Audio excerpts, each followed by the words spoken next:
నాన్న ఏమైందంటే చచ్చిపోయినా అని చెప్పు. ఇది ఇట్లా చెప్పారు బాబు చంపేసిండు అని చెప్పారు. అట్లయితే ఖుషి మాటలు మంచిగా మాట్లాడు. ఇంట్లో మాట్లాడినావు అనుకో చెప్పు తీసుకొని కొడతారని.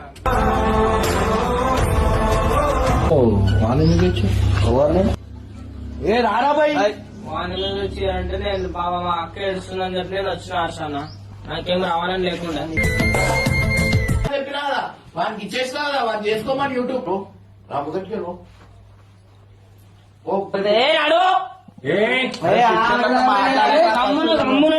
గెలుపుతుడు కావాలని నేను అంత కోపంలో కూడా వచ్చినా చెప్తింటాడని చెప్పి ఆయన ఎందుకు వచ్చిరా అని అన్నాడు. మాట్లాడు అంటే అలుగుడు ఇంత లేవు కానీ అలుగుడు అలుగుడు అలుగుడు ఎక్కువైపోయింది. అలుగుడు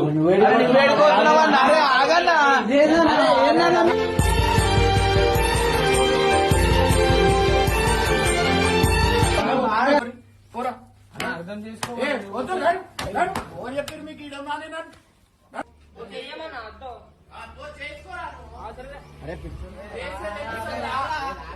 చేస్తే ఏమేమి రెస్పాన్సిబిలిటీ ఉంటాయి ఏమేమి ఉంటాయి నీకు తెలుస్తుంది. అప్పుడు అర్థమైందా? 10 మంది నాకు 10 మాటలు అంటున్నారు అయినా కానీ పడుతున్నా నీ గురించి. ఓపిక అనేది ఒకటి ఉంటుంది.